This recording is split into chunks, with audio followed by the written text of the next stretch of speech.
오늘 예레미야 17장 12절부터 18절 말씀 중심으로 해서 우리의 소망이신 하나님이라는 제목 가지고 말씀드립니다. 여러분, 지금 우리나라는 정치, 경제, 외교, 안보, 사회적으로 매우 혼란스럽고 어려움에 처해 있습니다. 이때 우리들에게 필요한 것이 있다면 아무래도 믿음과 소망이겠죠. 얼마든지 이 시련과 역경을 극복할 수 있다는 그 믿음과 소망이 있으면 될 줄로 믿습니다.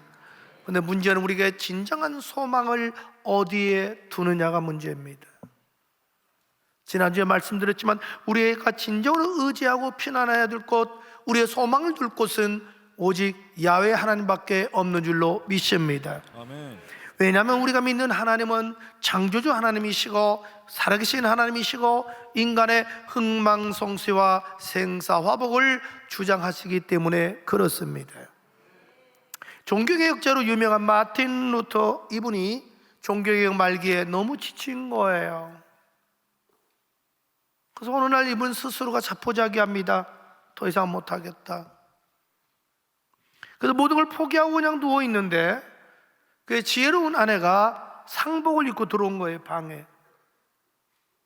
그럼 마틴 루터가 누구 돌아가셨나요? 예. 아니, 누가 돌아가셨어요? 하나님이 돌아가셨습니다. 에? 아니, 하나님이 돌아가셨다는 게 무슨 말이요? 그러니까 아니, 하나님이 돌아가시지 않았다면 어떻게 당신이 모든 의욕을 상실하고 이렇게 주저앉아 있을 수 있단 말입니까? 그 말에 정신이 번쩍 드는 거예요. 그래서 마틴 루터가 다시 정신 차리고 일어나서, 그렇지, 하나님은 살아계시지. 그래서 종교개혁을 완성할 수가 있었습니다. 여러분, 우리가 믿는 하나님은 살아계신 하나님이십니다. 그리고 우리에게 끊임없이 소망을 공급해 주시는 하나님이십니다. 그래서 오늘 본문의 13절 가리켜 우리 하나님을 가리켜서 무엇이라고 말합니까? 소망의 하나님이라고 말을 합니다. 그때 우리가 힘들고 어려울 때 하나님께 소망을 두는데, 구체적으로 왜 하나님께 소망 두고 살아야 되느냐, 그걸 가르쳐주고 있는 것이 본문의 내용입니다. 첫째로, 왜 우리가 하나님께 소망 두고 살아야 될까요? 그건 생수의 근원이 되시기 때문입니다. 13절에 보니까 하나님을 가리켜서 생수의 근원이라고 말하고 있습니다. 우리가 인생을 살다 보면 여러분 갈증 날 때가 많지요? 그때 뭐가 필요해요? 여러 가지 있지만 그래도 생수가 제일 좋습니다. 우리가 인생을 살다 보면은 이 모양 저 모양 인생의 갈증을 느끼고 살 때가 얼마나 많은가요? 어떤 사람은 속이 늘 공허한 사람이 있어요. 외로운 사람이 있어요. 고독한 사람이 있어요. 우울한 사람이 있어요. 좌절과 절망 속에 있는 사람도 있고, 불안하고 두려움 속에 있는 사람도 있고요. 어떤 사람은 분노와 증오 속에 사는 사람도 있고요. 어떤 사람은 늘 그냥 방황하는 사람이 있어요. 늘 불만 속에 사는 사람이 있어요. 이런 것들은 다 인생의 갈증이거든요. 그래서 인생의 갈증을 해결하려고 어떤 사람은 그냥 돈이면 해결할 줄 알고 돈 하는 경우도 있고요. 어떤 사람은 그것 때문에 오락에 빠지기도 하고 스포츠에 빠지기도 하고 취미생활도 열심히 해봅니다. 어떤 사람은 또 일절 여기저기 여행을 합니다. 요즘은 또 위험한 것이 뭐냐면 수많은 청소년들까지도 마약에 중독이 됩니다. 물론 이런 것들이 일시적으로 우리 인생의 갈증을 해결해 줄 수는 있을지 모르지만 근본적으로는 해결이 안 됩니다. 그때 우리가 인생의 갈증을 느낄 때 이 세상 모든 것 가지고 왜 근본적으로 해결되지 않을까요? 그래서 인간은 영적인 존재이기 때문에 그렇습니다. 여러분, 개는 묻거나도 먹을 것만 주면 살아요.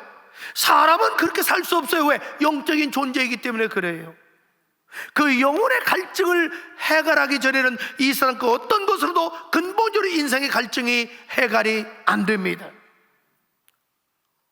그럼 어떻게 하면 내 인생의 갈증, 영혼의 갈증이 해결되고 만족할 수 있을까요?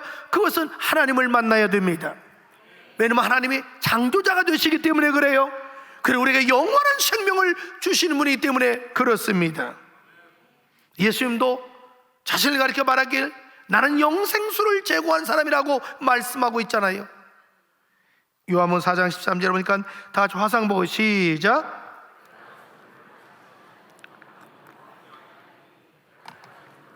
그 속에서 영생하도록 솟아나는 샘물이 되리라. 내가 주는 물은 영원히 살 수 있는 영생수가 된다고 그랬어요. 이 말의 의미가 뭐예요?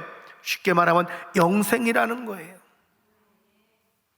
여러분, 우리에게 영원한 생명을 주시고 영원한 생수를 주시고 영원한 영생수를 줄 수 있는 분은 오직 예수 그리스도밖에 없습니다. 아멘.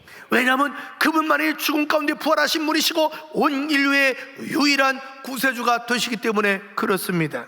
아멘. 요한복음 7장 3절 이하에 우리 주님이 이렇게 말씀하십니다. 명절 끝날 곧 큰 날에 예수께서 외쳐 이르시되 누구든지 목마르거든 내가 와서 마시라. 나를 믿는 자는 성경의 이름같이 그 배에서 생수의 강이 흘러나오리라 하시니 이는 그를 믿는 자들이 받을 성령을 가리켜 말씀하신 것이라. 아멘. 그럼 우리가 어떻게 해야만이 이 영생수를 마시고 인생의 갈증, 영혼의 갈증을 해결할 수가 있을까요? 딱 한 가지밖에 없습니다. 그것은 예수 그리스도를 믿기만 하면 됩니다. 나의 죄를 죽으시고 부활하셔서 내 영혼의 갈증을 해결해 주시고 인생의 모든 갈증을 해결해 주실 분 예수 그리스도, 그분을 나의 마음속에 구세주와 주님으로 믿고 고백하면 되는 줄로 믿습니다. 우리 주님이 요한복음 5장 24절에 말합니다. 내가 진실로 너에게 이르노니 내 말을 듣고 나 보내신 이를 믿는 자는 영생을 얻었고 심판에 이르지 아니하나니 사망에서 생명으로 옮겨느니라. 여러분, 더 이상 방황하지 맙시다. 우리에게는 위대하신 예수 그리스도가 계십니다. 그분을 늘 나의 주님을 고백해 보십시오. 그분이 끊임없이 우리에게 영생수를 공급해 주십니다. 둘째로, 왜 우리가 하나님께 소망 두고 살아야 될까요? 그건 치료자가 되시기 때문입니다. 뭐가 돼요? 치료자. 14절 이렇게 말합니다. 여호와여 주는 나의 찬송이시오니 나를 고치소서. 그리하면 낫겠나이다. 나를 구원하소서, 즉 나를 살려주소서. 그리하면 내가 살겠나이다. 여러분, 인생에 이 세상 사는 사람 치고 병 안 든 사람이 없어요. 어떤 사람은 생각으로 병들고 마음으로 병들고 육신으로 병들고 생활에 다 병들었어요. 병든 안 든 사람이 없어요. 그래서 그 병을 고치기 위해서 우리 주변에 많은 의술이 있고 많은 약들이 있습니다만은 근본적으로 해결은 안 됩니다. 그럼 어떻게 하면 근본적으로 우리가 치유받고 건강하게 살 수 있을까요? 그것은 하나님 앞에 나와야 됩니다. 왜냐하면 하나님이 나를 창조하셨고 나를 제일 잘하시고 나를 치료하는 분이기 때문에 그렇습니다. 출애굽기 15장 26절 나는 너희를 치료하는 여호와다. 마태복음 11장 28절 예수님께서 수고하고 무거운 짐 자들아 다 내게로 오라. 내가 너희를 쉬게 하여 주리라. 여러분, 우리가 치료자 되시는 주님 앞에 나오면 주님은 우리의 생각을 고쳐주셔요. 예수 믿기 전에는 악한 생각, 더러운 생각, 추잡한 생각, 부정적인 생각을 가득 찬 사람이라도 예수님 앞에 나오면 예수님이 그 생각을 뜯어 고쳐주셔서 아름다운 생각, 긍정적인 생각, 창조적인 생각으로 바꿔주십니다. 그뿐만 아니라 치료되신 주님은 주님 앞에 나오면 우리 마음의 병을 고쳐주십니다. 여러분, 얼마나 많은 사람들이 마음속에 미움과 시기와 질투, 증오, 분노, 탐욕, 온갖 쓰레기 같은 마음으로 가득 차서 지옥 같은 삶을 사는지 몰라요. 그것 때문에 늘 우울하고 그것 때문에 분노하고 그것 때문에 불면증에 걸리고 밤에 자제를 못하는 거예요. 이 세상 어떤 약으로도 그게 치료하지 않습니다. 최근에 여러분 병원 중에서 어느 과가 잘 되는 줄 아십니까? 정신의학과예요. 왜? 다 머리 아파서 하면 스트레스야. 그러면 그건 아무 사람도 이해할 거 없어. 그래서 근본적으로 해결 안 돼요. 그러나 치료되신 예수님을 내 마음속에 모셔들면 예수님 내 마음속에 놀라운 평안함을 주셔요. 기쁨을 주셔요. 사랑과 용서하는 마음을 주셔요. 긍휼적인 마음을 주셔요. 그러니까 환경을 초월해서 예수 모시고 살면 늘 좋은 거예요. 높은 산이 거친 들이 조막이나 궁궐이나 내 주 예수 그 어디나 대산을 넘어 험곡에 가도 빛 가운데로 걸어가면 주께서 약속한 말씀 변치 않네. 얼마나 좋아요. 이 재미로 예수 믿는 거 아니겠어요? 예수님은 또 우리 육신 질병도 고쳐주셔요. 주님은 때로는 의술을 통해서, 약을 동원해서, 그래도 아니면 직접 개입해서 고쳐주셔요. 제가 지난주에 그 아산에 있는 그 우리 침례교 가서 목사님들, 사모님들 3박 4일 동안 세미나를 인도했어요. 혼자. 근데 그 담임 목사님 모영문 목사님인데 이 뇌에 암이 생겨가지고요, 모든 거 서울대병원에서도 포기를 했어요. 의식도 없는 거예요 다. 근데 기적적으로 하나님이 고쳐주셨어요. 그래서 막 방송에도 나오고 다니엘 기도에도 나오고 주일날도 뭐 지금 설교해요. 몸이 약간 불편하지만 그분 보면 하나님 살아계신 거예요. 여러분, 이런 것들이 우리 주변에 얼마나 많은지 몰라요. 그뿐만이 아니에요. 치료다시는 주님 모시고 살면 우리 삶도 바꿔주셔요. 그래서 잘못된 태도, 버릇, 생활을 아름답게 바꿔주시고 우리 가치관과 인생관을 변화시켜 주셔서 인생을 바르게 살게 만들어 주십니다. 여러분, 주님은 치료자가 되십니다. 그 주님 앞에 힘들 때 나오셔서 치료받는 여러분 되기를 주님으로 축복합니다. 셋째로, 왜 우리가 하나님께 소망되어야 될까요? 진정한 피난처가 되시기 때문입니다. 진정한 피난처가 되셔요. 자, 17절 보십시오. 주는 내게 두려움이 되지 마옵소서. 재앙의 날에 주는 나의 피난처시이다. 재앙의 날에, 그리고 환난과 시련과 역경당할 때 주님이 진정한 나의 피난처가 되신다는 거지요. 여러분, 인생에 힘들고 어려움을 만나면 누구든지 도망가고 싶어요. 피하고 싶어요. 누군가를 의지하고 싶어요. 어떤 사람은 권력을 의지하고 사람을 의지하고 돈을 의지합니다. 그러나 근본적으로 해결되지 않아요. 오히려 더 낭패당할 때도 많아요. 정말 힘들고 어려울 때 내가 피하고 도망가고 숨어야 되고 의지할 분이 누구냐? 야훼 하나님 줄로 믿습니다. 왜냐하면 하나님 스스로가 말씀하셨어요. 내가 환난 나갈 때 너의 피난처가 되어주리라. 아멘. 그렇다면 하나님께서 어떻게 우리가 피난처가 되어주실까요? 먼저 우리를 지켜주시고 보호해 주십니다. 시편 121편 4절 이하에 말합니다. 이스라엘을 지키시는 자는 졸지도 아니하시고 주무시지도 아니하시로다. 여호와는 너를 지키시는 자시라. 여호와께서 내 오른편에서 내 그늘이 되시라니 낮의 해가 너를 상하지 아니하며 밤의 달도 너를 해치지 아니하리로다. 시작. 여호와께서 너를 지켜 모든 환난을 면케 하시며 내 영혼을 지키시로다. 아멘. 이거 보십시오. 우리가 환난과 시련과 역경당할 때 주님 앞에 피하면 하나님께서 기꺼이 우리를 받아주셔요. 지켜주시고 보호해준 줄 믿습니다. 여러분, 성경 66권을 보십시오. 얼마나 많은 우리 믿음의 선배들이 환난과 시련과 역경을 헤맸습니까? 목숨이 총각에 달릴 때도 있었어요. 그때 주님 앞에 피하면 주님이 나타나서 지켜주시고 보호해 주셨습니다. 믿음의 조상 아브라함이 그랬고, 이삭이 그랬고, 야곱이 그랬고, 요셉이 그랬고, 다니엘이 그랬고, 사도 바울이 그랬고요. 그 주님은 지금도 이곳에 와 계시고 살아 계십니다. 지금도 주님을 바라보고 나왔다고 주님을 바라보고 의지하면 주님이 날 숨겨주시고 안아주시고 껴안아주시고 위로해주시고 지켜주시고 보호해 주십니다. 아멘. 그리고 피난처가 되어주시겠다는 것은 우리를 적극적으로 도와주시겠다는 겁니다. 우리가 좋아하는 성경 구절 있죠. 힘들 때 이사야 41장 10절 화상 보고 시작. 두려워하지 말라. 내가 너와 함께함이라. 놀라지 말라. 나는 내 하나님 되리라. 내가 너를 굳세게 하리라. 참으로 너를 도와주리라. 참으로 나의 오른손 너를 붙들어 주리라. 아멘. 하나님이 스스로 약속하셨어요. 너 내가 도와줄게. 여러분, 모세가 이스라엘 백성을 이끌고 출애굽했을 때 얼마나 힘들었을까요?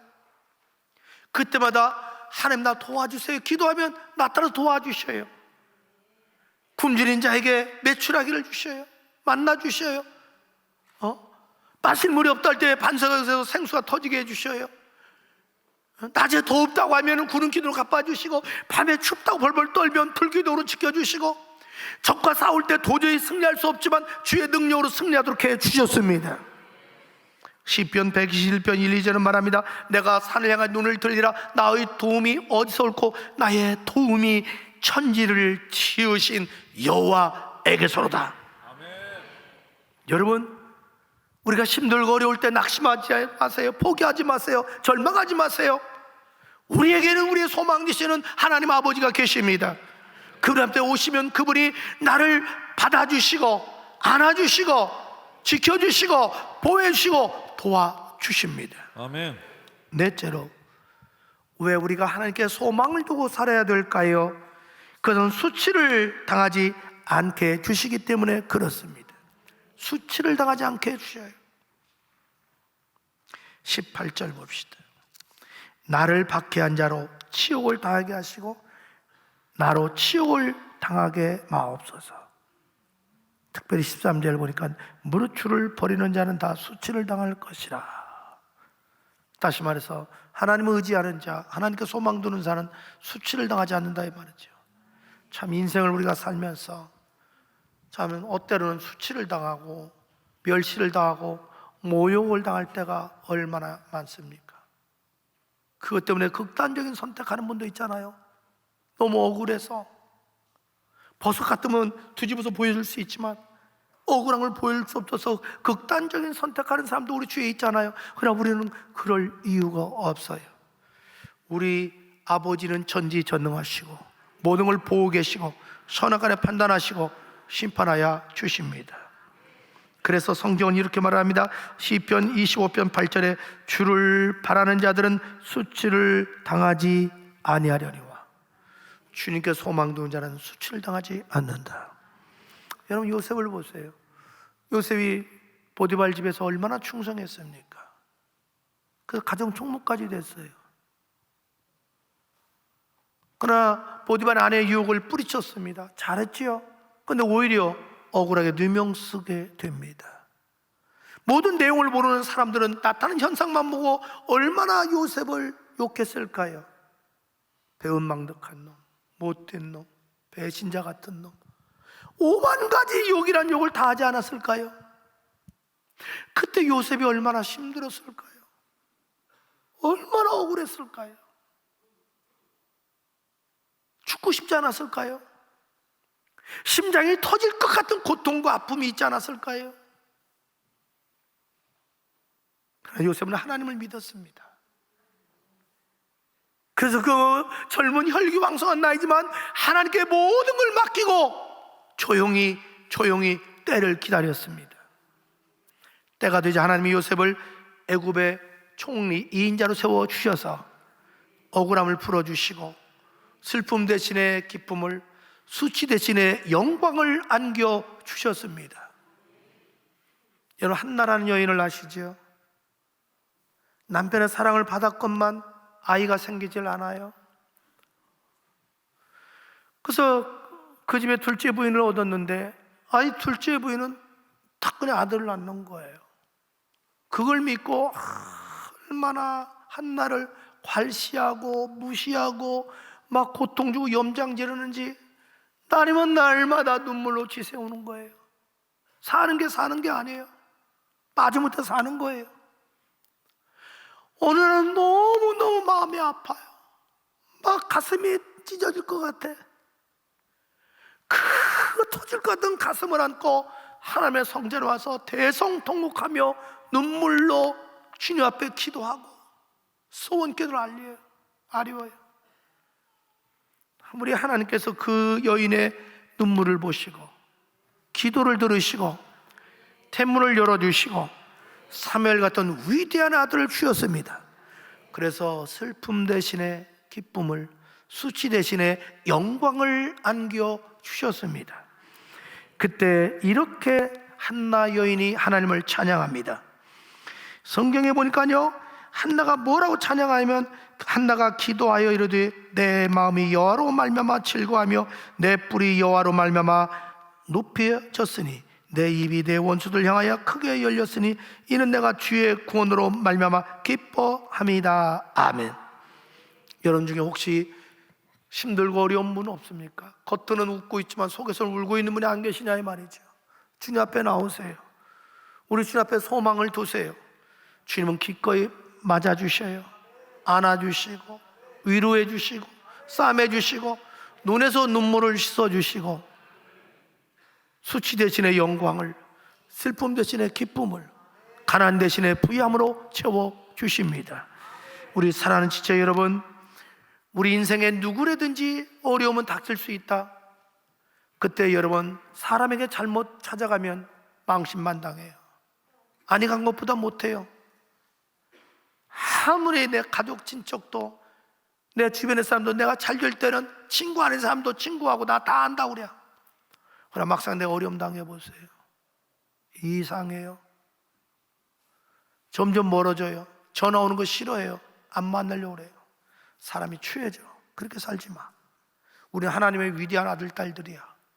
하나님의 상속자예요. 사람에게 추하게 살지 마세요.